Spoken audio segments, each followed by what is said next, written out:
안녕하세요. 오늘 진행을 맡은 권윤희란 평론가입니다. 오늘 79회 시민과 함께하는 문학 톡톡에 여러분에게 함께하신 땡땡이 있어요. 누구일까요? 코로나. 옆에 미드 코로나, 옆에 코로나가 이렇게 한 번씩 있다는 것을 생각하시고, 고금란 작가 오늘 모시고 후밀밭에서 나온 오래된 글씨라는 소설을 가지고 1시간 반 동안 이야기를 나눠보려고 하는데 다 아시지만 우리가 이런 거 있잖아요. 너무 유명하면 여러분 다 아시죠? 이거 넘어가면 서운하다고 하더라고요. 그래서 아는 거를 한 번 더 복기하고 이렇게 짚어주는 시간을 가지려고 합니다. 고금란 선생님은 부산 영도 출생이세요. 저도 거기 살았던 적이 있어서 샅샅이 알거든요. 영도에 샅샅이 저희 발길이 안 닿을 데가 없을 정도로. 그래서 94년에 개간 문단에 이제 겨울호에 등단하셨고 그때 단편 소설이 포구 사람들이고요. 그 다음에 그 이후에 이제 농촌 소설 그들의 행진, 그리고 소설집 저기 사람이 지나가는, 그리고 또 산문집으로 맨 땅에 헤딩하기 외에 여러 작품들이 있습니다. 그래서 16회 부산 소설문학상을 수상하셨고 현재 부산 소설가 협회 회장으로 계십니다. 그래서 오늘은 이제 고금란 작가의 오래된 글씨를 가지고 이야기를 나눌 텐데, 오늘 사실 저는 오늘 제가 지정 토론자인지 알고 읽었는데 보니까 1시간 전에 제가 사회자더라고요. 그래서 저도 약간 끼니까 이러고 있습니다. 오늘 지정 토론자의 오선영 소설가 소개하겠습니다.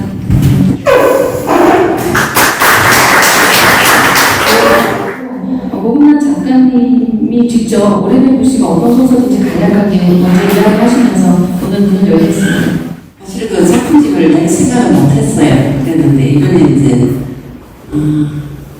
코로나 때문에 밖에 나올 일이 잘 없다 보니까 글 쓰는 사람들로서는 좀 기회가 어떻게 보면 좋았던 셈이죠.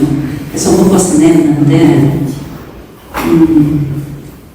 이게 조금 다들 그냥 반응이 좀 좋아가지고 책이 예쁘게 나오고 그런다. 그 기분이 좋습니다. 그런데 사실 저는 이런 자리가 굉장히 좀 불편하고 안 하고 싶었어요. 그리고 작가가 작품을 내놓으면 그냥 내놓으면 되지 뭐 분리 나와갖고 뭐 이래저래 따지고 굉장히 좀 그렇더라고요. 그래서 극구 사양이 했는데 사람이 없대요. 상반기에 책 낸 사람이 없다고 떠밀리가 나왔습니다 하는데 뭐 또 나왔으니까 성실하게 하겠습니다. 감사합니다. 네. 아니 저는 사실 이 은발이 아름다운 여인으로 이렇게 기대하고 왔는데 흑발로 변해서 약간 당황스러워요. 은발이 훨씬 더, 물론 흑발도 잘 어울리시지만 잘 어울린다는 생각이 들었는데, 자 그러면 오선영 소설가께서 꼼꼼히 읽어오셨죠. 네. 쉬게 하지 말라고 아까 하시는데 네, 한번 해볼까요? 예, 오늘 지정 토론을 맡은 오선영입니다. 제가 그 문학 톡톡의 지정 토론을 오늘이 처음인데요. 처음부터 데뷔인데 너무 큰 소설을 저에게 맡기셔가지고 이걸 어떻게 해야 하나 참 고민을 많이 했는데 그냥 열심히 읽었습니다. 그냥 나름. 그래서 제가 읽으면서 궁금했던 것, 그리고 혹시 이런 내용은 읽으신 다른 분들도 좀 궁금해하시지 않을까 하는 내용으로 한번 질문을 해보도록 하겠습니다. 방금 말씀을 하셨는데요. 되게 오랜만에 소설집을 내셨거든요. 그래서 2012년에 저기 사람이 지나가네 이후로 지금 중간에 산문집은 나왔었지만 8년 만에 소설집을 내셨습니다. 그래서 8년이란 시간 동안에 어떻게 지내셨는지 그리고 소감을 한 번만 더 듣고 싶습니다. 제가 집이 좀 많습니다. 아시다시피. 그래서 이제 언양 그 고등골 집과 만덕에 있는 집이 2개가 다 주택입니다. 그래서 한 절반쯤 시골에 있고 절반쯤은 부산에 있는데 하다 보니까 뭐 또 일도 많고 그러니까 왔다 갔다 하다 보니까 어느 사이에 그만큼 시간이 지나갔어요. 8년 만에 나왔다는 거는 뭐 그만큼 작품 활동을 뭐 왕성하게 안 했다는 뜻도 되지만 그래도 저 나름대로는 열심히 뭐 지속적으로 글은 쓰고 있었으니까 네. 중간에 이제 그 산문집 하나 또 묶어낸 거는 2년 전이거든요. 저는 사실 그 산문 쓰는 게 굉장히 쉬워요. 소설은 어떻게 보면 뭐 구조라든지 이런 걸 하는 게 아직까지도 서툴고 예, 좀 그렇습니다. 그러다 보니까 겨우겨우 이제 명맥만 유지하고 있다고 뭐 보시면 될 겁니다. 앞으로 뭐 또 작품을 많이 쓰겠다거나 이런 욕심도 별로 없어요. 예. 네. 그래서 그냥 되는 대로 나가겠습니다. 네. 네. 그 말이 굉장히 느리시네요. 네, 궁금증이 풀리셨나요? 네. 네. 그 집 이야기가 소설에서도 계속 나오고 있기 때문에 네. 그 아까 말씀하신 이야기도 나중에 할 수 있을 것 같은데 그 표제작이자 첫 번째 소설이 오래된 불씨였거든요. 그래서 이 소설이 그 언양에 있는 농촌 마을을 배경으로 이제 너실댁이랑 반천댁의 이야기가 나옵니다. 그래서 이제 언양으로 이제 시집을 와가지고 아들, 딸 놓고 이제 살던 두 이제 이 여성들이 이제 나이가 들어서 남편이 죽고 이제 동네에 오는 방문 판매업자들의 그 가설극장을 다니면서 하루하루를 지내는데요. 이 가설극장 이야기가 너무 생생하게 나와서 혹시 가보셨는지 뭐 이렇게 취재 때문에 가보신 건지 아니면 아니요 가보진 않았고 않으셨어요? 네, 네. 가본 적은 없는데 이야기는 제가 많이 듣죠. 근데 이제 우리 이웃에도 물건 엄청 사다 나르는 할머니들이 많이 있어요. 근데 이야기 들어보면 어쨌든 거기 가면 참 즐겁대요. 그렇죠. 혼을 쏙 빼놓잖아요. 저희 네. 어머니도 홍삼 사갖고 와서 다시 반품한 적 있어요. 예. 예, 그래서 이 가설극장을 배경으로 이제 이야기들이 펼쳐지는데요.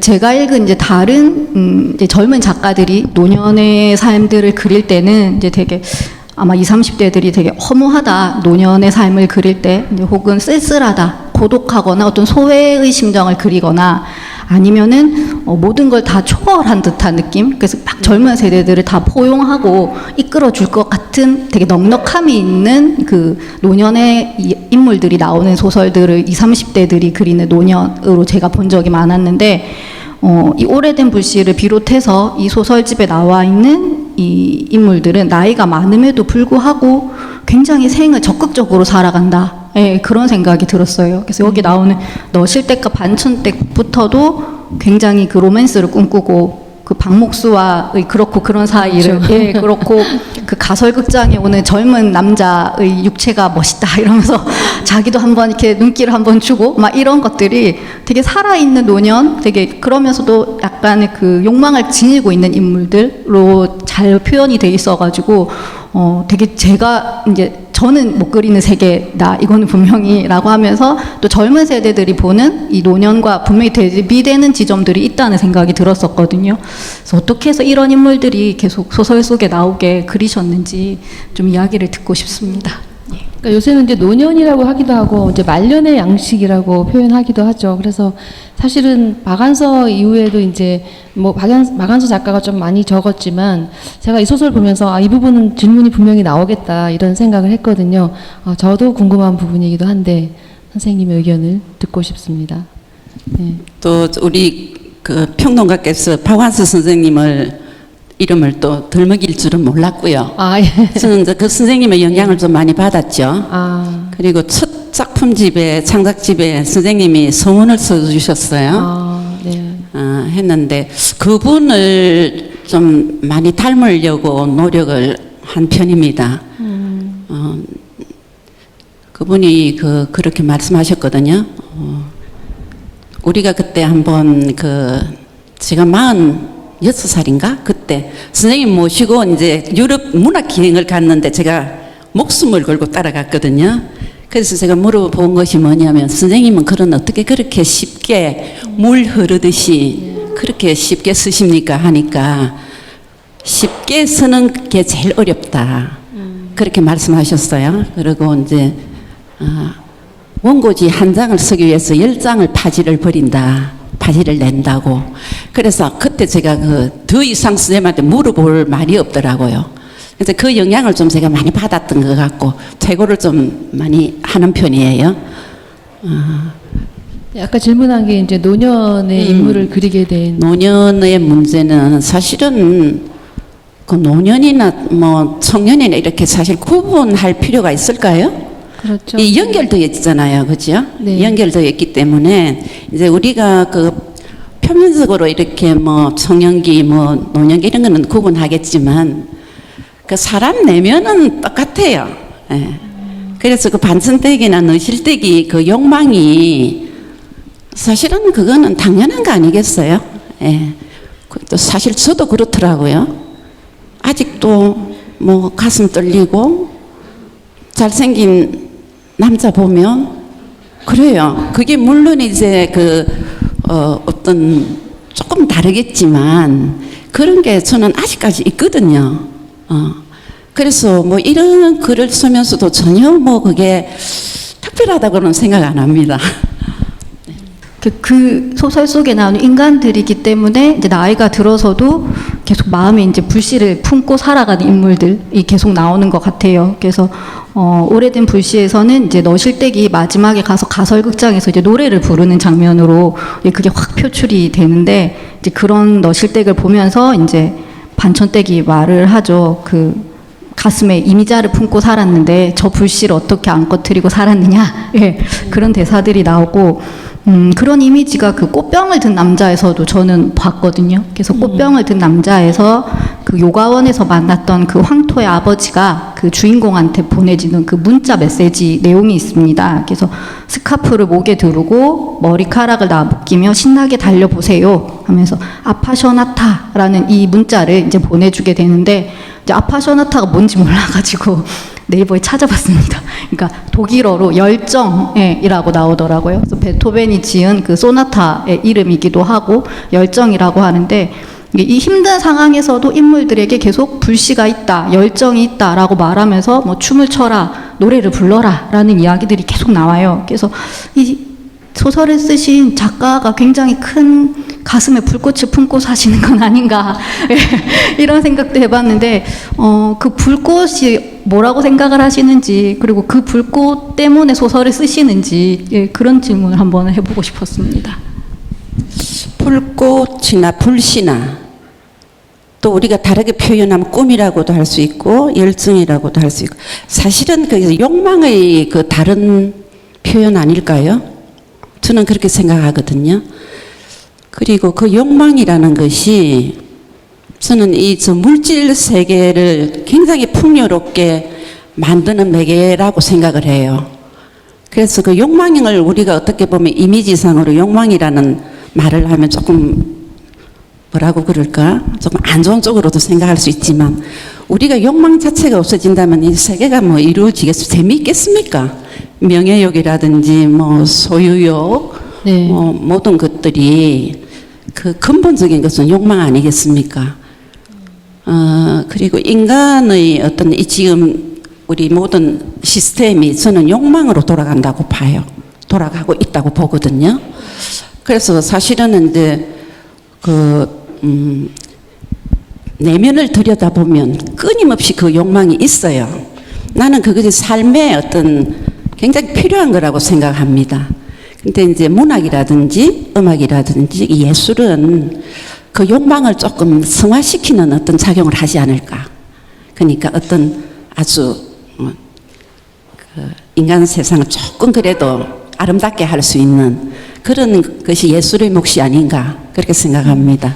저는 이 소설은 이제 불시인데 그 전체적으로 읽으니까 소설이 참 우아하더라고요. 우아하고 약간 우아하다는 생각이 낭만화되어 있다는 생각을 했는데 그래서 이제 좀 눅진한 멜로드라마 그러니까 삶에 대해서 던지는 눅진한 멜로드라마라는 생각을 했는데 그게 이제 멜로와 이제 에로 요새 이제 TV에 에로 부부라는 게 있어서 혹시 보셨나요? 그 정말 재밌더라고요. 아 이런 게 우리나라 TV에 나올 수 있구나 그런 생각이 들었는데, 그러니까 멜로를 제가 좀 정의를 해보자면 그 환홍 이렇게 뭐가 이렇게 나잖아요 얼굴에. 그럼 뾰루지가 나면 이제 골라서 이제 더 터지기 직전의 단계, 그러니까 손을 살짝 스치면 터지기 직전의 단계, 그게 이제 그 정도로 곪은 거를 저는 멜로라고 표현을 하고 싶어요. 그래서 그 터졌을 때 이제 상황을 바꾸기, 그 임계점, 그건데, 그래서 이 터지기 직전에 이게 손을 댈까 말까 했을 때 그 어떤 스릴이 있거든요. 그래서 멜로라는 거는 삶과 내가 하나의 스릴이 있는 관계에서 그 삶에 대해서 어떤 질문을 던지고 뭔가 이렇게 바뀔 수 있는 거라고 생각을 한다면, 여기에 불씨라고는 하셨지만 이게 아까도 오선영 선생님께서 말씀하셨는 것처럼 불꽃의 의미가 더 강하지 않을까. 그러니까 이 소설의 오래된 불씨도 그럼 복자의 본명을 찾으면서 이 사람이 이제 가수의 길로 접어드는 건가요? 그런 거죠? 저도 궁금했는데 예. 데뷔해가지고 혹시 가설극장 따라가게 되는 건지. 따라가는 거예요? 아니면 거기서 그냥 하고 끝나는 거예요? 일단 그 순간 예. 그 너실댁은 19살 때 그 열정을 만나잖아요. 그러면 네. 앞으로는 어떻게 전개될지는 저도 뭐 거기에. 그거를 말해주세요. 그게 궁금해. 근데 이제 어떤 예. 독자가 네. 그 전화가 왔어요. 와가지고 이 사람이 가수로 데뷔하면 좋겠다. 뭐 트로트. 그런 또 말도 들었습니다. 하는데 제가 이제 이 인물을 설정한 것은 그 뭡니까 유튜브에 보면 윤경옥이라는 할머니가 있어요. 네. 그 할머니가 그 뭐 전국 노래자랑인가 거기에 나와가지고 보랏빛 엽서라는 노래를 불렀는데 그게 유튜브에 올라왔는 걸 누가 저한테 보냈어요. 정말 나는 이때까지 들어봐도 그렇게 그 할머니가 막 드레스를 입고 나와서 그렇게 불렀다면 제가 별로 그렇게 감동을 안 했을 텐데 어떤 옷? 머리를 쪽을 짚고 전혀 그냥 꾸밈 없이 그 뭡니까 시골 할머니가 나와가지고 그 노래를 부르는데 제가 정말 가슴이 울컥하더라고요. 어떻게 저 불씨를 가슴에 품고 근데 다리도 그냥 너무 이제 노쇠해가지고 다리도 절뚝거리고 그래요. 그걸 보시고 모델로 그렇죠. 약간 착안하신 거예요. 그렇죠. 착안을. 그래서 제가 조금 아까 하던 얘기를 좀 더 하면, 그러니까 멜로다. 그러니까 삶에 대한 멜로인데 그러니까 로맨틱한 거죠. 여기는 욕도 굉장히 로맨틱하더라고요. 그런데 욕조차도 욕으로 안 들렸어요, 저는.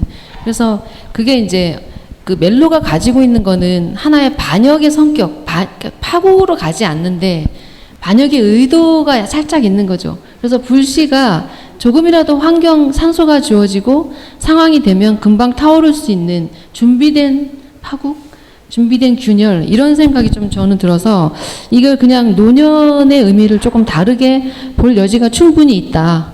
그러니까 우리가 아는 그냥 이제 노년의 종류 중에 그냥 단순히 늙었다. 뭐 이런 것도 있고, 혹은 여유 있는 노년, 은퇴 준비가 다 돼 있고, 뭐 크게 걱정할 거리 없는 그런 우아하고 그런 노년이 아니라 뭔가 반역의 의지가 있는, 그게 이제 말년의 어떤 양식이라고 말하는데, 그런 것들 마지막에 보면 배꽃에서 다 잘라버리잖아요, 배나무를.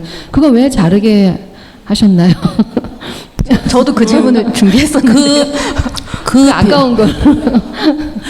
우리 동네에 고등골 우리 동네에 큰 가수원 배나무 그 가수원이 2개가 있었는데 제가 이사 갈 때 15년 전입니다. 근데 2개가 다 없어졌어요.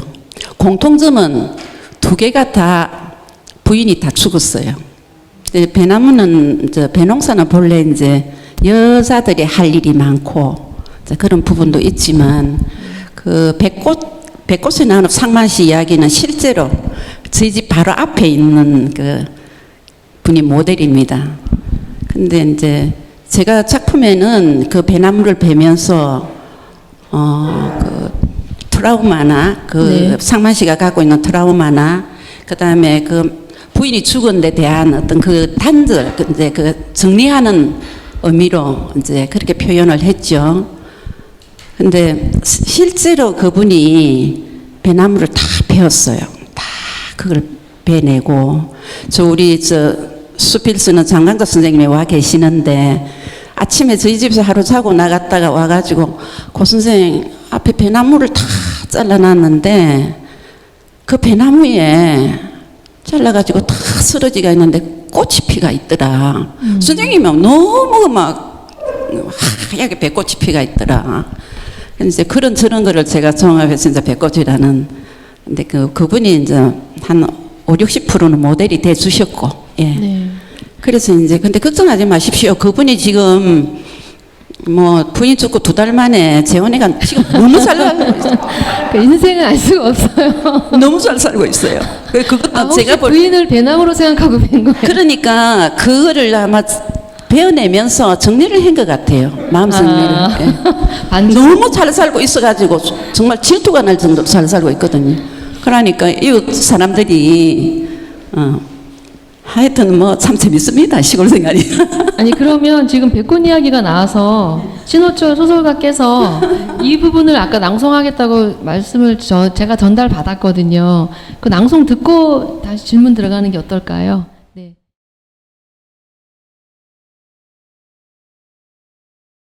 하나 여자도 다스리지 못하는 상만 씨는 암놈들에게 매일 골고루 씨를 뿌리는 수탉이 부르키보다 안쓰럽다. 그러나 갈수록 기운이 펄펄하고 윤기가 잘잘 흐르니 알다가도 모를 일이다. 상만 씨는 혼잣말로 아이고 이 어리석은 놈아, 적당하게 나누고 살면 니도 좀 편할 텐데 하고 중얼거리지만 저들이 살아가는 방식이 그러하니 관여할 일이 아니다.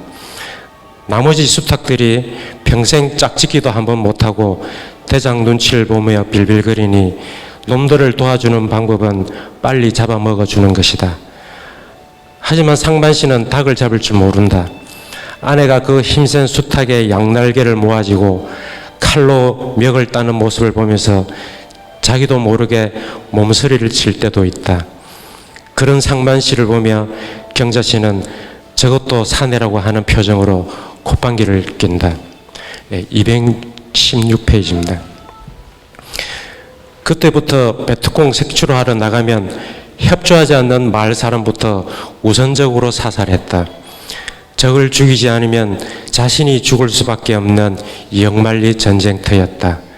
깨끗하게 죽이고 깨끗하게 불태우고 깨끗하게 파괴한다는 수색 소탕 작전의 구호에 따라 그는 충실하게 일했으며 그것이 용기고 능력이라 믿었다. 적이 숨어 있을 만한 마을로 들어가 색출 작업을 벌이다가 산자와 죽은 자를 한 공간에 몰아놓고 불을 지르기도 했다. 보이지 않는 적을 상대로 싸우면서 생기는 불안감은 여자들을 능욕하는 것으로 풀었고 그 대가는 빛나는 훈장이 되어 돌아왔다. 225페이지입니다. 가을이 깊어지자 상만 씨는 혼자 추수를 했다. 혼자서 밥을 먹고 혼자서 잠을 자고 혼자서 말을 하고 혼자서 울었다. 그러는 사이에 겨울이 왔다. 그는 사람이란 어떤 상황에서도 밥을 찾아 먹는다는 사실을 알았다. 젊은 날 그 전쟁터에서 참혹하게 사람을 죽이고 불태우고 능욕을 한 뒤에도 음식을 먹었다. 그는 그런 기억들을 몰아내기 위해서라도 밥을 먹어야 한다고 몸부림쳤다. 겨울이 오고 한가해지자 불현듯 잊고 있던 딸의 얼굴이 떠올랐다. 아들에게 물어 한 번도 가본 적 없는 병원으로 면회를 갔다. 얘야, 아빠랑 집으로 가자. 아이는 고개를 가로저었다. 모르겠다는 것인지 오지 않겠다는 것인지 알 수 없었지만 그는 채근하지 않았다. 감사합니다. 네.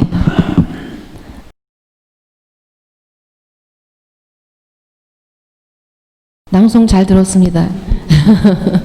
선생님, 오선영 선생님. 이 인물이 아내한테도 되게 꼼짝없이 목소리도 못 높이고 아까 말씀하신 것처럼 닭 한 마리도 못 잡는 인물이었는데 그 전사가 밝혀지기를 이제 베트남 전에서는 사람을 많이 죽이고 이제 성폭행까지 저질렀던 인물들로 나옵니다. 그래서 앞에 부분에 가졌던 이 인물이 좀 불쌍하다, 기가 너무 죽어 사네라고 했던 부분들이 뒤로 가면서 꼭 그렇지만은 않네라는 생각을 하게 되는데.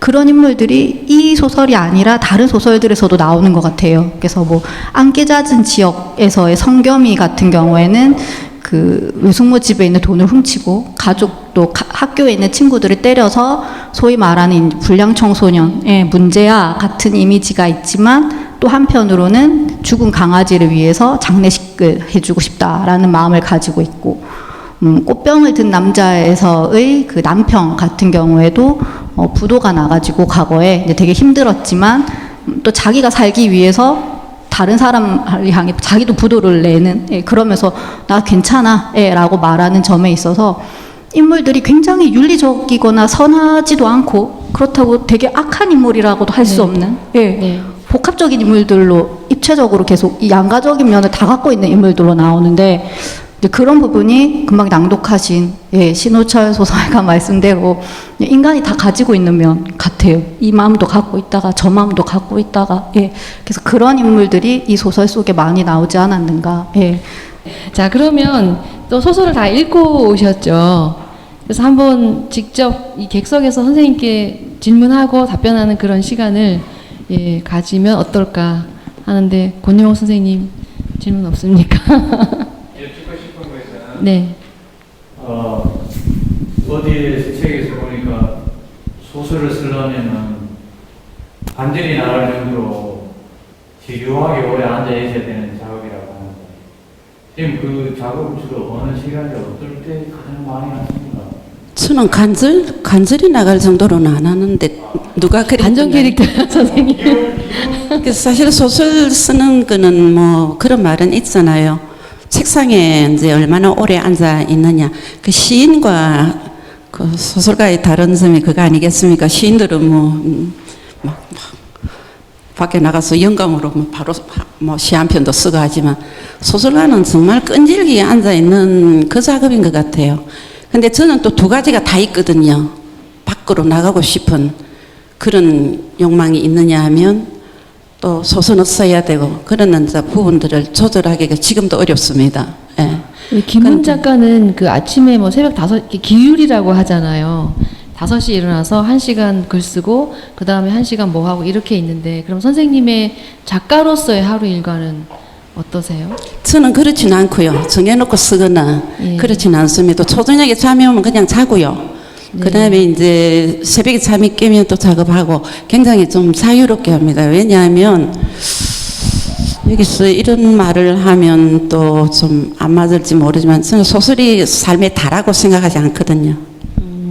여기에 목숨을 걸었다거나 그렇지는 않습니다. 그 김원 작가라든지 소설에 목숨 건 분들이 많죠. 그런 분들은 그야말로 또 그에 걸맞는 작품집을 내고 또 그 길을 꾸준히 가시지만 제가 볼 때 천성적으로 저는 그렇지 못한 것 같아요. 그러니까 제 자신을 제가 아니까 제가 아무리 그렇게 끈질기게 관절이 나갈 정도로 앉아있다 해서 좋은 작품 안 나올 것 같은데. 비유를 잘못하셨습니다. 자, 그럼 책에 대해서 이야기를 해주실 선생님. 황성근 선생님 질문하시려고 저를 계속 보고 계시거든요. 아니, 저거는 그냥 얘기하는데, 네.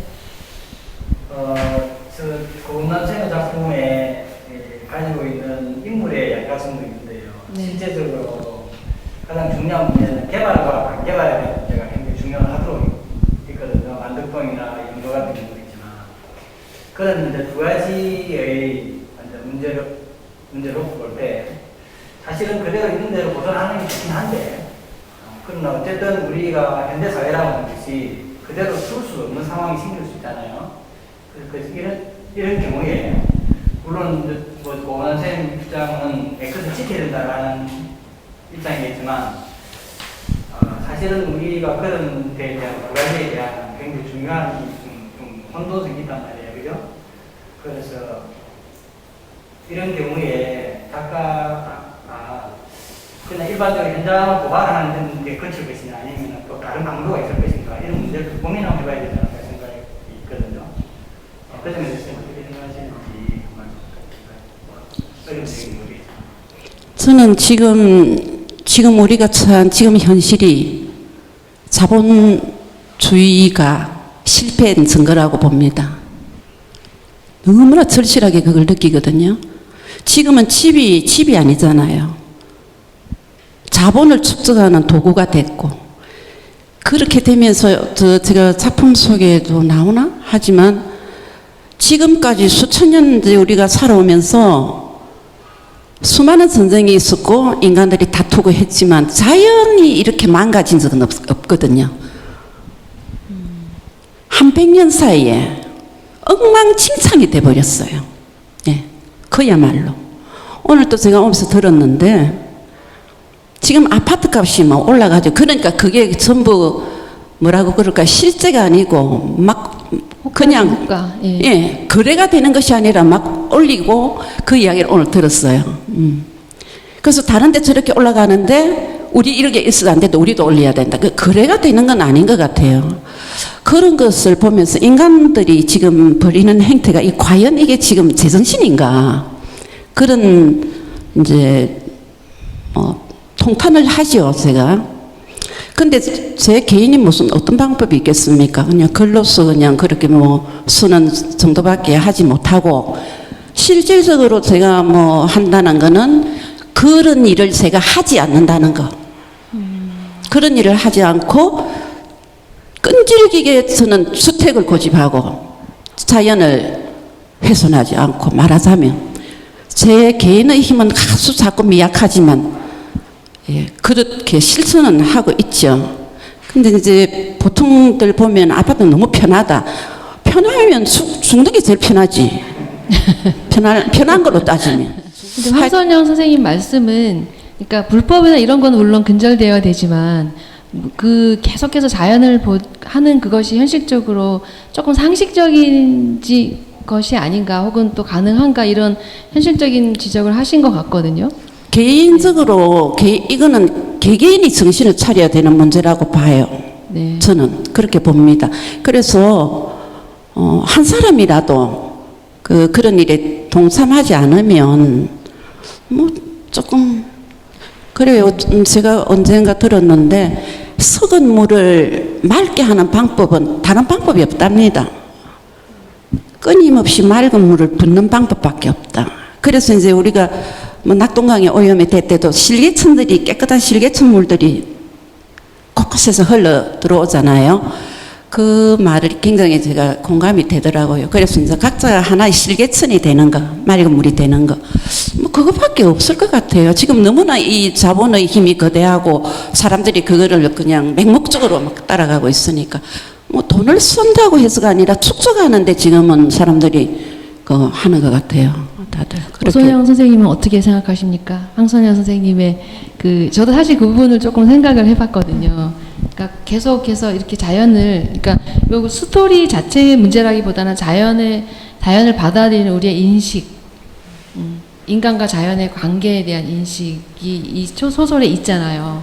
그러니까 난개발은 잘못됐지만 개발 자체까지 어떻게 생각해야 되느냐에 대한 그런 얘기들이 이 안에서 가능할 것 같거든요. 네. 저한테 너무 어려운 질문이거든요. 어렵지 않아요. 하신 것 같은데. 제가 말씀드린 네. 거는 이제 우리 개발과 반개발의 차원이 있다면 실제적으로 우리가 소설로 접근하는 방식이 있는가요? 시로 접근하는 방식. 네. 우리 솔로 같은 경우는 3분도로 보죠.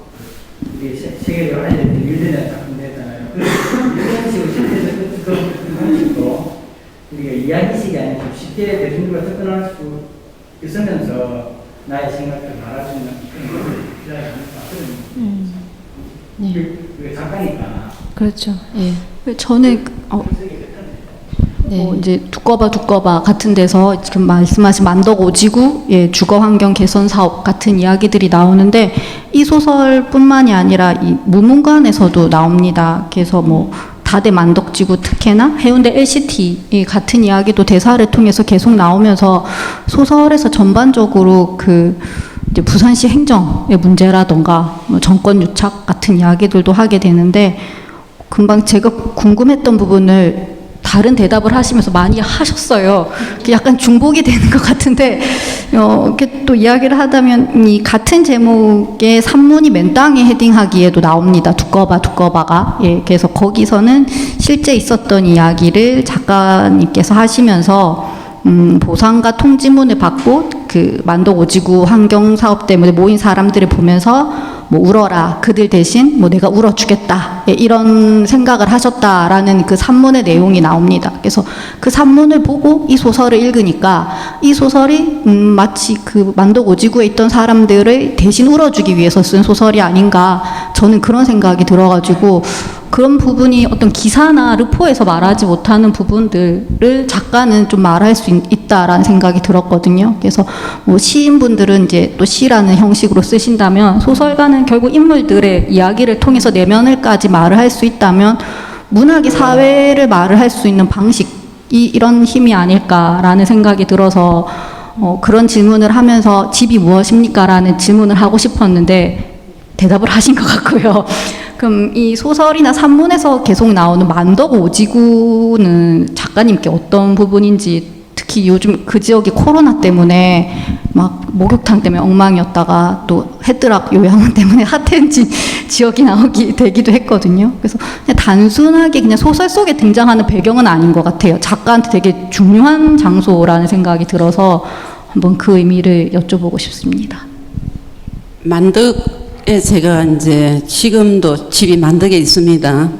구만덕. 그러니까 신만덕은 이미 아파트의 숲이 되어 버렸고, 구만덕은 그래도 사람이 살만한 곳이었는데, 이제 막 하면 정말 그래요. 저는 그렇습니다. 이게 아마 뭐 세대가 이제 제가 뭐 그런 세대라서 그런지는 모르지만, 집이라는 거는 빗소리를 들을 수 있어야 되고, 지붕에 떨어지는 빗소리, 낙숫물 소리, 그 다음에 문을 열고 나가면 바로 마당이 있고, 대문을 좀 열어놓고 살 수 있고. 근데 제가 그런 어떤 마음이 굉장히 이제 강렬하기 때문에 그런지 제 삶이 그렇게 펼쳐지고 있어요. 그래서 시골집에 뭐 여기도 이제 와보신 분들도 계시겠지만 대문 없습니다. CCTV 없습니다. 네. 만덕집에는 아주 낮은 담장에 아주 작은 대문이 있지만 365일 계속 열려 있습니다. 그 저기 지금 우리 올량 선생님 와가 계시는데, 시인이신데 지 마음대로 왔다 갑니다. 예. 어저께 또 왔더라고요. 뭐 봤더만은 뭐 내 허락도 안 받고 뭐 도가지에다가 막 썩국을 담아갖고 그거 놔놓고 썩국 들어왔대요. 내가 그 있으니 깜짝 놀래가지고. 하여튼 그런 어떤, 저는 그런 게 참 좋아요. 그런데 선생님 소설에 지금 굉장히 약간 흥분하시잖아요.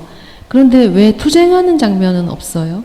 투쟁이 약간 투쟁? 그러니까 막 그 난개발 이런 거에 대해서 막 하는데 정말 치열하게 투쟁하는 건 살짝 가려져 있거든요. 그리고 보면 그 다음에 바로 저도 궁금한 게 무문관인가 그 소설에 보면 이제 스님이 천일인가 그거 하고 이제 나오잖아요. 그러고 나서 그러니까 이게 약간의 패턴이 있는 것 같던데, 나오고 나서 어떤 질문형 뭐뭐일까 의문형으로 하고선 카페나 바닷가를 가시더라고요. 그러니까 본격적으로 뭔가 이야기를 해야 할 타이밍에 바닷가나 카페를 가시는 거예요, 소설에서. 그러니까 여기서도 그 막 난개발 때문에 막 뭐 물러가라 이렇게 대사가 잠깐 나오고 그 다음 투쟁 장면이 안 나와요. 그래서 조금 너무 낭만적으로 처리되어 있는 것이 아닌가. 아니면 이거를 너무 금방 말씀하신 마당이 있고 한 이런 것들이 자연은 원래 좀 무질서하고 무례하지 않나요? 자연은 뻔뻔스럽고 자연의 인격이라는 건 없잖아요. 그러니까 우리가 왜 이렇게 나뭇가지에 새가 떨어지면 사람은 그걸 주워서 올려주려고 하지만 진짜 활동가는 손대지 말라고 하잖아요. 그러니까 자연이 너무 낭만화되고 자연은 뻔뻔한 거라고 생각이 들어서. 예. 작품을 또 그렇게 읽으셨군요. 근데 투쟁을 저는 한 10년 동안 엄청나게 치열하게 했습니다. 실제로 제가 직접 투쟁을 했다기보다는 그 투쟁하는 사람들을 도왔다고나 할까요?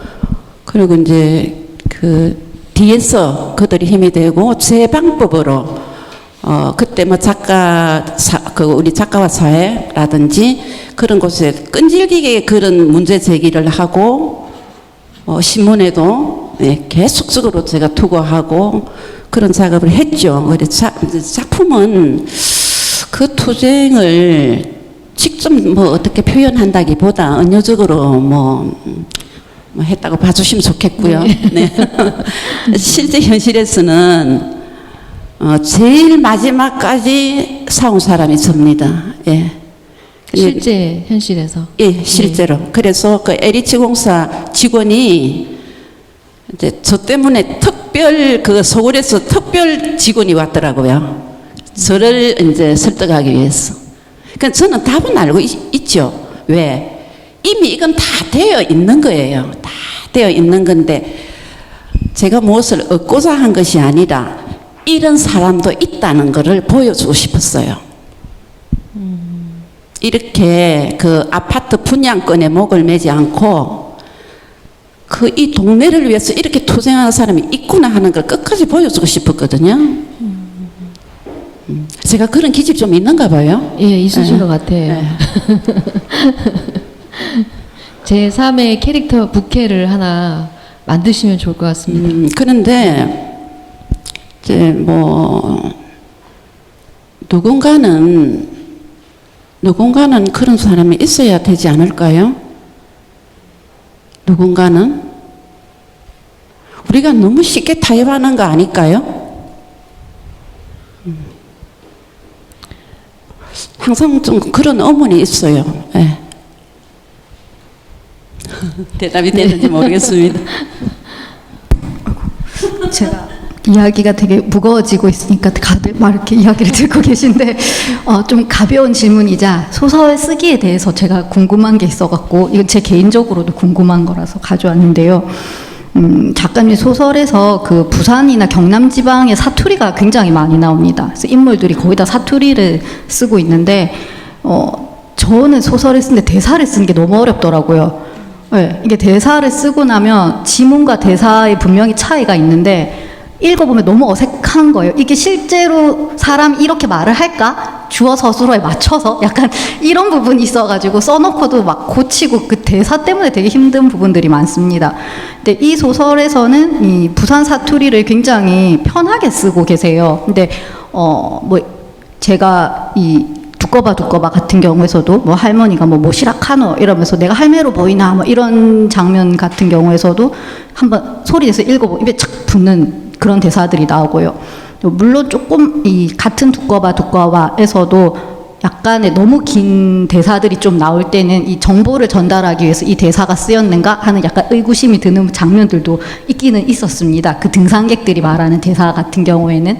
근데 이제 그런 부분이 제외하고 그냥 일상 대화의 대사는 되게 편하게 읽히는데 대사를 쓰실 때 직접 읽어보시는지 혹시 낭독을 해가지고 혹시 대사를 쓰신 특히 사투리 대사가 어렵다는 생각이 들어서 그 이야기를 좀 해주시면 좋겠습니다. 그거는 이제 이미 뭐 제가 부산 사람이고 부산에서 뭐 이만큼 살다 보니까 뭐 체화됐다고 보면 되겠죠. 예. 그냥 그대로예요. 제가 말하는 어떤 어색하지 않는 부산말, 사투리.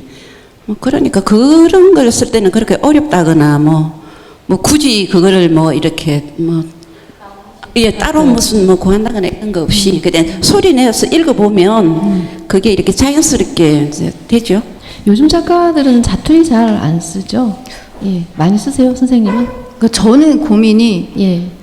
그러니까 20, 30대들은 사투리를 지금 선생님 소설에 나와 있는 사투리를 쓰진 또 않거든요. 뭐 시라카노를 그렇죠. 저희가 네, 하지는 그걸 안 쓰죠. 않아요.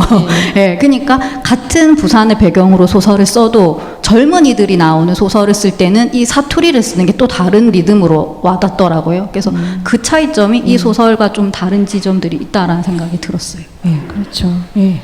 예. 자, 저희가 또 낭송 한 분이 기다리고 계신데 사실은 앞에 오랜된 불씨가 나오면 모셔서 할까 했는데 오래된 불씨가 싹 지나가 버렸지만 정우련 소설가께서 오래된 불씨의 34쪽부터 낭송을 해주시고 또 이야기를 이어나가겠습니다.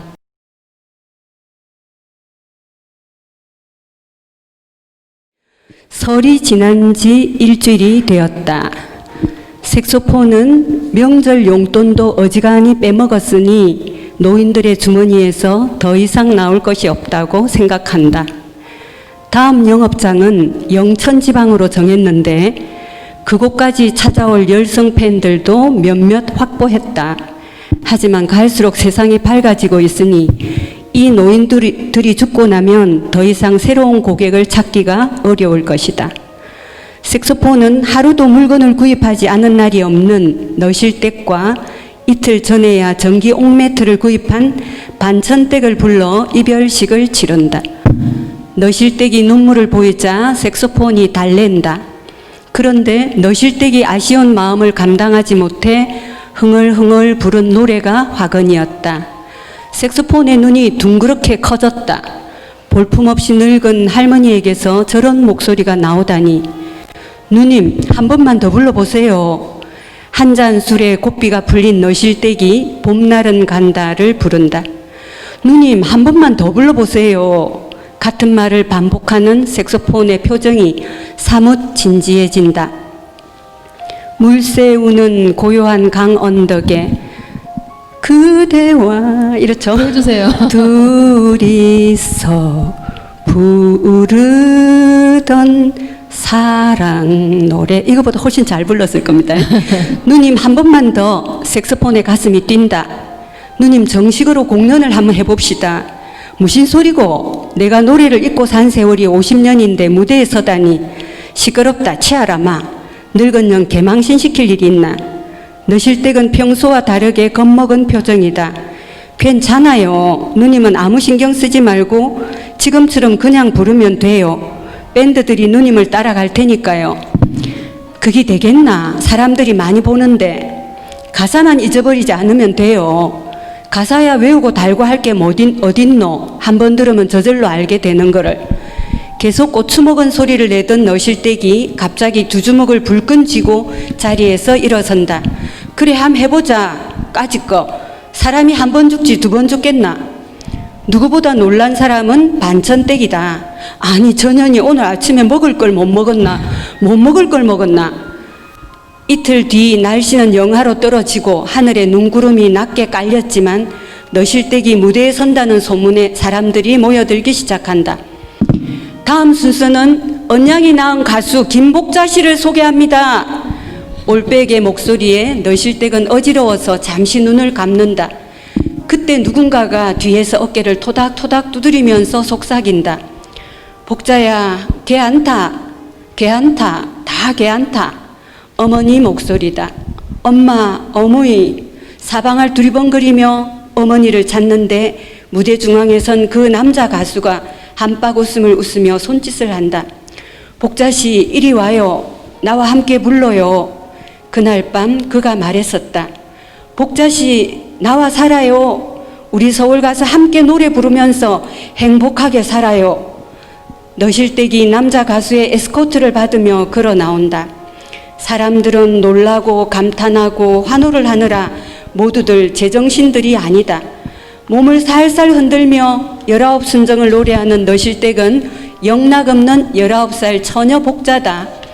객석에서 복자를 바라보는 사람들 또한 자기의 19살을 떠올리며 입을 모은다. 너실댁의 변신은 사그라져가는 그들의 열정에 기름을 붓고 불을 지핀다.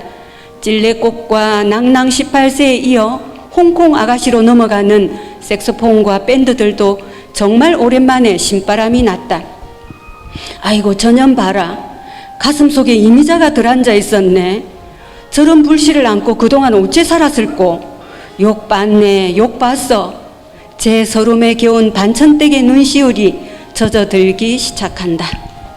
아, 선생님 들어가지 마시고 나오신 김에 선생님 마음속의 불씨는 무엇입니까? 예, 저는 소설이죠. 예. 아, 그런 대답 말고요. 우리 아니 그거 다 알아요. 그거 말고는 지금은 없어요. 예, 아무것도. 완전히 없으시네요. 예. 네. 깨끗합니다. 네, 감사합니다. 그러면 그 무대 객석에 계신 조갑상 선생님의 오래된 불씨는 뭔가요? 예, 반전이 있는 대답을 원합니다. 뭐 소설이요, 뭐 공부요 이런 거 말고요. 뭐라? 못 알아들었네. 아, 소설이라고요? 아우, 저희 그런 거 싫어해요. 그 요즘에 왜 그 임영웅 뭐 이렇게 해가지고 테스형? 제가 못 봤는데, 제가 요새 이제 가끔 그걸 보면서 어떤 생각이 드냐면, 우리 전 국민에게 이 트로트가 불을 지피고 있는 거예요. 그래서 어떤 형태로든지 이렇게 삶에, 그러니까 불을 타오르게 하는 그런 걸 제공해주고 있다는 점에서 참 의미가 있다, 이제 이런 생각을 했는데, 그게 불시라는 거죠. 네, 그 불시는 그렇게 반듯한 게 아니잖아요. 약간 이렇게 균열이 있고 터지기 직전에 어떤 건데, 소설은 다 그런 이야기죠. 뭐 반듯하게 뭐 윤리적인 이야기를 하진 않겠죠. 자, 질문 조금 더 이어가 보겠습니다. 선생님 받고 싶은 질문 있으세요? 준비해 오신 것 같아서 이거 예상 질문 있으세요? 없어요? 아니 뭐 많이 적어 오셔가지고. 자, 그러면 선생님. 다시 소설로 가서 그 안개 잦은 지역 이야기를 안 해서 좀 해보면 어떨까 싶습니다. 이 7편의 소설 중에서 유일하게 어린 남자 주인공이 나오는 소설이 나오는데요. 이제 뭐 학교 폭력 문제로 가출해서 부산에 있는 아버지를 찾아가기로 한 이제 성겸 이야기가 나옵니다. 근데 저는 이제 이 소설 속 인물들과의 나이 차이가 그나마 저와 제일 작게 나는 인물이었는데, 이제 조금 아쉬운 게 있었다면은 이 소설에서 성겸이가 말하기를 뭐 오락실에 가서 이제 오락을 해서 돈을 뺏긴 내용이 나오는데, 이제 요즘 애들이 오락실을 잘 안 갑니다, 선생님. PC방을 가고요. 이게 그리고 뭐 당근이지라고 말하면 뭐 빨간 물을 아버지가 떠올린다 하는데, 애들이 이제 당근이지라는 말조차도 요즘 이제 라떼는 말이야가 돼버렸기 때문에 이 소설을 쓴 뭐죠, 작가의 연배를 조금 알 수 있는 이 표현들이 아니었나. 안 되셨네요. 그런 생각이 잠깐 들었는데요. 이 마지막에 성겸이가 이 아버지를 찾아서 가는데 안개가 이제 계속 있는 걸로 끝이 나잖아요. 그래서 이 옆에 있는 주인 그 옆자리 여자의 돈을 훔칠까 말까 뭐 이렇게 고민을 하다가 안개가 있는 곳으로 이제 가는 걸로 소설이 끝이 나는데, 이 앞에선 이 안개를 또 개 짖는 지역이라고 안자를 못 보는 걸로도 표현을 하셨어요. 그래서 한 글자 차이긴 한데 그 의미가 좀 달라서, 왜냐면 이 개 짖는 지역의 개라는 거는 성겸이는 이 죽은 개를 또 장례식을 치러주고 싶은 마음이 있었던 아이였기 때문에 이 어떤 의미로 안개를 쓰신 건지, 그리고 이 성겸이 앞에 안개가 있다면 부산 가면 안개가 좀 가려질까, 아버지를 만나면, 한번 그런 생각도 해봤습니다. 네. 사실 이게 두 번째 그 작품집에 실렸던 작품이거든요. 그러니까 좀 됐죠, 시간이. 2002년도니까 뭐 한 18년? 그때는 당근이라는 말도 썼고 오락실도 있었고, 그래서 그거를 커버하기 위해서 제가 중간에 그때 한창 그 태우 형하고 왜 그 있잖아, 지우 노래 나오잖아요. 그래서 그래가지고 그걸 제가 커버를 했거든요. 요즘은 했는데 방탄소년단이 나왔어요. 그렇죠. 요즘으로 하면은 그렇게 해야 되겠죠. PC방이 나오고 방탄소년단이 나오고 뭐 이래야 되겠죠. 근데 제가 그 작품집에 두 번째 소설집에 실릴 때 이게 120회였거든요. 그랬는데 우연히 이제 다시 한번 읽을 기회가 있어서 읽어보니까 정말로 이게 너무 늘어지고 그래가지고 막 부끄러워지셨어요. 그래서 이것을 76장으로 제가 압축을 시키면서 이제 개작을 했죠. 그래서 여기 이제 오래된 불시 실었는데, 뭐 다행히 노년 주인공들이 많은 중에서 이제 그래도 이 작품이 조금 이렇게 그 밸런스를 맞췄다고나 할까, 그런 부분은 조금 있는 것 같고요. 안개는 우리가 누구나 살아가면서 막막할 때 있잖아요. 많죠. 언제 뭐 그건 젊었거나 뭐 나이 들었거나 뭐 아이거나 할 것 없이 굉장히 많이 경험하는 그 막막함, 그것을 좀 표현한 거예요. 그래서 이 성겸이 앞에 가로 이게 지금 막혀 있는 안개는 자신이 스스로 어떻게 할 수 없는, 우리도 이제 살다 보면은 내가 해결할 수 있는 문제가 있는가 하면 내 힘으로 안 되는 것도 있잖아요. 그러면 안개가 거칠 때까지 기다릴 수밖에 없잖아요. 그래서 지금은 안개가 잦은 지역 속에 주인공이 있어요. 그래서 이제 그것은 이제 독자들의 몫이죠. 어떻게 나아갈 것인지, 이 아이가 어떻게 나아갈 것인지는 독자들의 몫으로 남겨놓고 싶었습니다. 네. 네. 그러니까 가수들이 가사 잊어버리면 이렇게 하잖아요. 독자들의 몫으로 넘겼다고 이렇게 하시는데 저는 이제 안개와 개의 어떤 그 차이가 굉장히 의미가 살아날 거라고 생각을 했는데 저는 이 소설이 조금 덜 살아났다고 생각이 들거든요. 여기 계신 분들에게 마이크를 드리겠습니다. 여러분들은 어떻게 생각하시는지. 패스. 선생님, 이 책 배열하는 순서는 어떤 선생님 의도가 있으십니까? 이 단편 소설 배열하는 순서? 이거는 이번에 제가 사실 8편을 보냈거든요. 네. 근데 이제 호밀밭 그 출판사가 그 인연이 돼가지고 보냈는데 참 그 출판사에서 이번에 그 작가 대접을 받았다고나 할까요? 그래서 선인세를 받고 그 다음에 제가 해설비라도 보태야 되지 않을까. 절대 그건 받지 않겠다. 그러면서 굉장히 작가 그 어떤 대우를 받은 느낌이었어요. 근데 제가 작품을 보내놓고 출판사에 한 번도 안 갔습니다. 근데 그렇게 꼼꼼하게 이거를 이제 그 자기들의 어떤 기획 그 작품이라서 그랬는지 그 순서부터 해가지고 너무 정성을 기울이는 거예요. 그래서 제가 책이 완성됐을 때 좀 놀랐습니다. 물론 이제 보니까 그 뭐 옷자도 좀 있고 띄어쓰기도 안 된 것도 있고 뭐 그런 거는 있었는데요. 그래서 제가 전혀 이제 개입하지 않고 출판사에서 만들어낸 책이고요. 사실은 저희들이 이제 초판을 내고 나면은 부끄러운 부분이 꼭 나오거든요. 그래서 그 2세를 한다거나 3세를 한다거나 하면 그런 거를 고칠 수 있는 그런 기회가 주어지면 참 좋겠는데 지난번은 이제 저기 산문집 같은 경우에는 뭐 3세인가 뭐 이래 되니까 그거를 충분히 고칠 수 있는 기회가 줘서 참 행복했거든요. 근데 저도 좀 이게 한 번 더 이렇게 출판을 할 수 있으면 좀 제가 이렇게 봐놨던 걸 다시 좀 고치고 싶은데 그게 가능할지는 모르겠습니다. 가능할 거예요.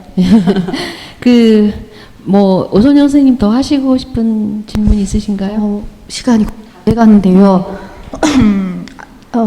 안 다루는 소설 하나만 더 하면 될 것 같아요. 이 소설집에 나오는 걸 이제 제가 키워드를 한번 꼽아봤더니 이제 제일 많이 나오는 게 이제 생태나 환경에 대한 관점, 그리고 뭐 재건축이나 재건축 같은 그 사회 비판적인 요소와 함께 그 수련과 성찰을 꼽을 수 있었습니다. 깨달음에 대한 이야기가 이 소설 전반적으로 나오는데 이제 인물들이 계속 그 범속한 인물들이 이제 자기를 다스리기 위해서 뭐 요가원도 가고, 뭐 수련원이나 마음 공부를 하고 사찰로 이제 자기를 다스리러 가는 인물들이 계속 나와요.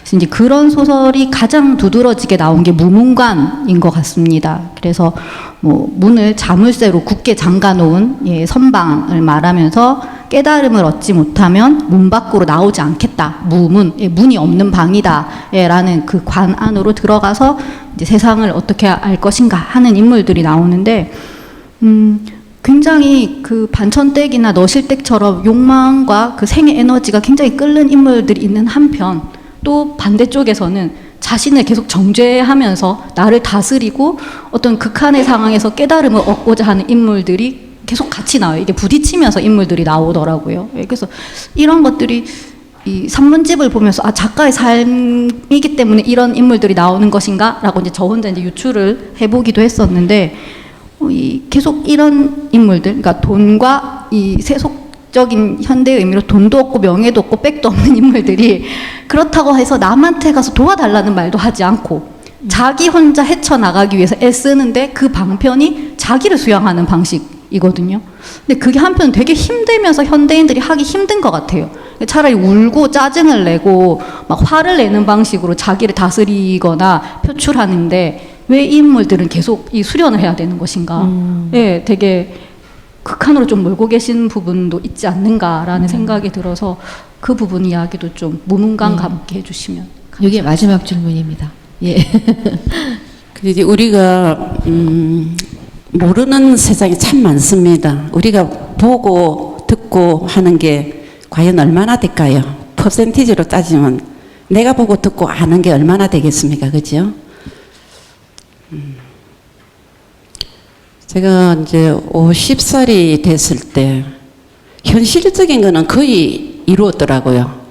왜냐하면 내가 글을 써야 되니까 빨리 이렇게 생활을 안정시켜 놓고 내가 글을 써야 되니까 엄청 열심히 일했어요.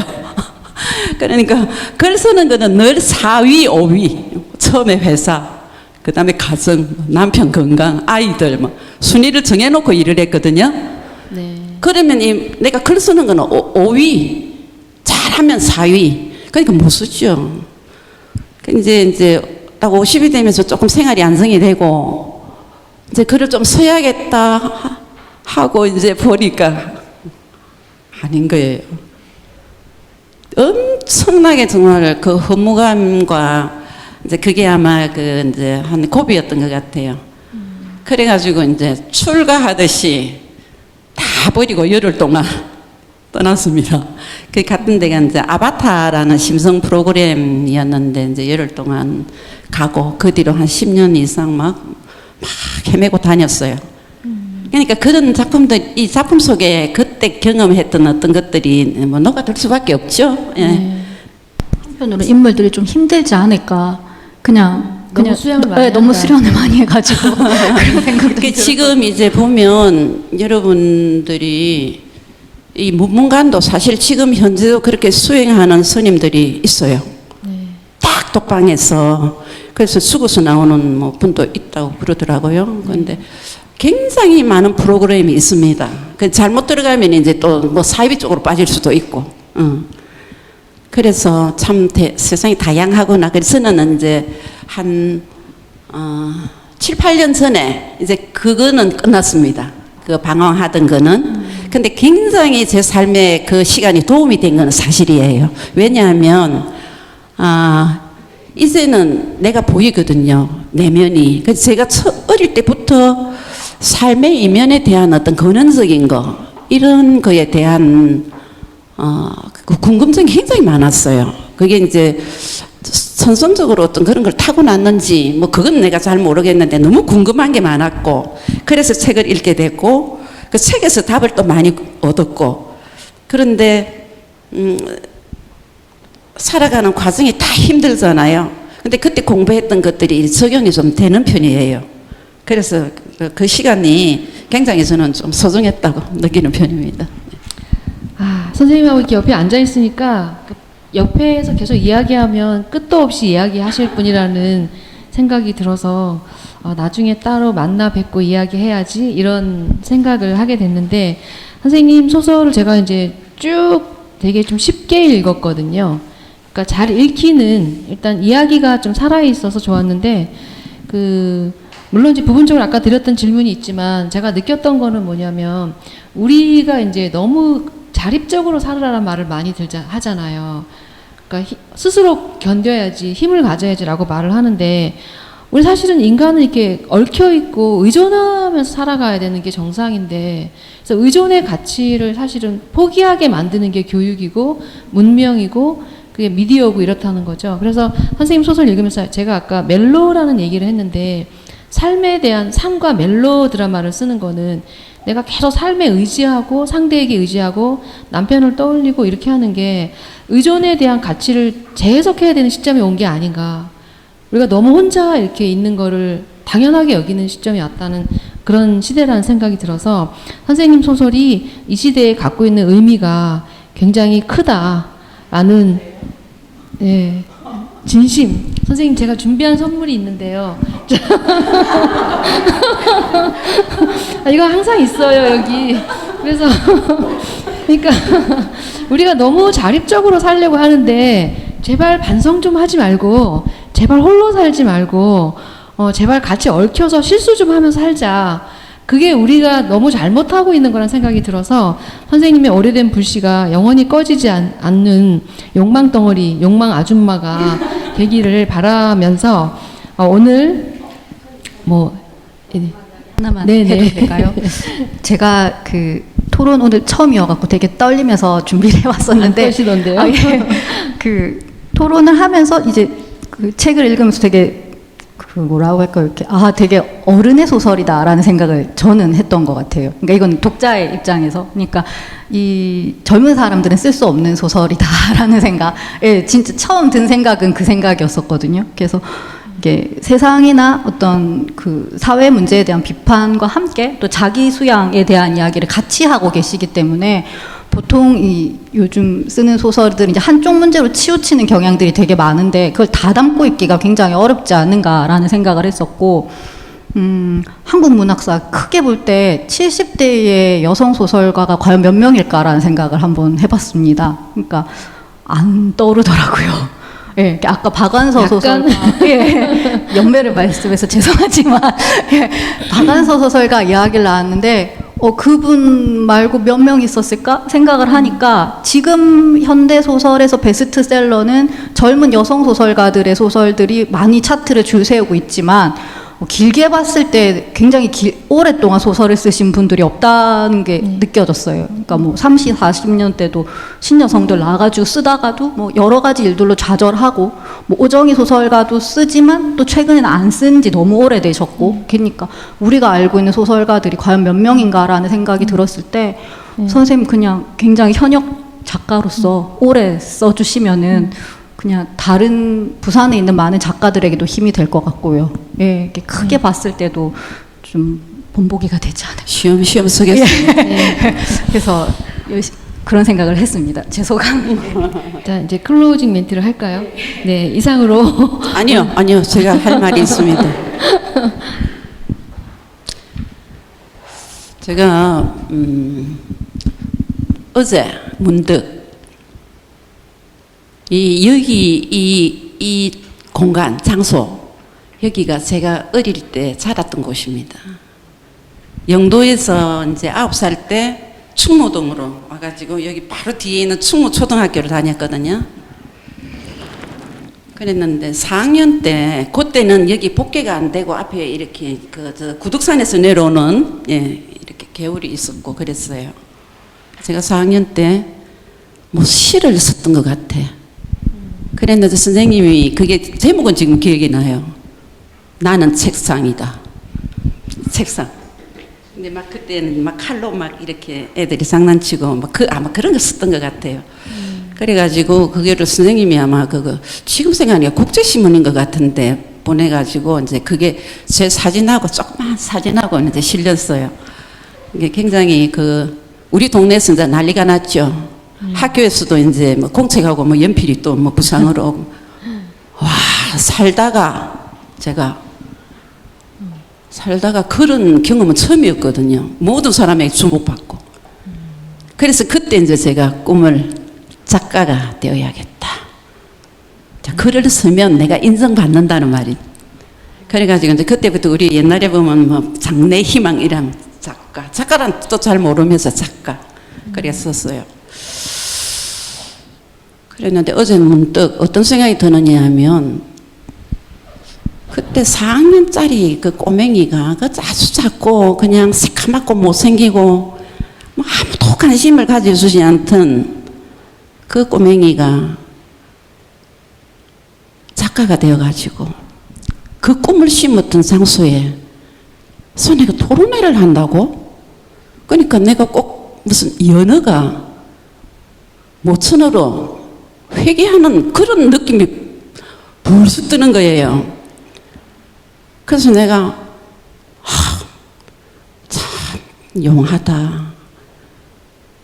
큰 물고기에게 잡아먹히지도 않고 새누물살에 휩쓸려 내려가지도 않고 길을 잃지도 않고 그 모천의 냄새를 기억해가지고 내가 여기까지 왔구나. 이런 마음이 이렇게 쑥 올라오는 거예요. 그래서 이제 내가 저기 초등학교 친구 저 경희와가 있어요. 제가 지금 대신동에 살거든요. 그때 어릴 때 이웃에 살았어요. 그러니까 전화를 하니까 안 받아. 그래서 이제 문자를 보냈죠. 그래서 아침에 보고 왔대요. 야, 내가 가슴이 뭉클하더라 이러면서 왔는 거예요. 하여튼 그런 심정으로 여기를 왔습니다. 왔는데 그럼 내가 참 좋네요. 어쨌든 강을 내가 잊지 않고 내 근원을 찾아서 왔다 이런 느낌이 들어서 기분이 좋습니다. 이 말씀을 여러분들에게 하고 싶었습니다. 감사합니다. 아까 이런 자리 싫어한다고 하셨는데 그 말은 뭐였지? 그러니까 오늘 선생님 다시 또 출생신고 하신 거거든요. 그래서 김영하 작가에게 희망, 미래의 꿈이 뭐냐고 말하면 여전히 작가. 그래서 매일매일 현역으로 살아가시기 바라고 오늘 79회 시민과 함께하는 문학 톡톡 그리고 코로나와 함께하는 79회 문학 톡톡을 여기서 모두 마치겠습니다. 감사합니다.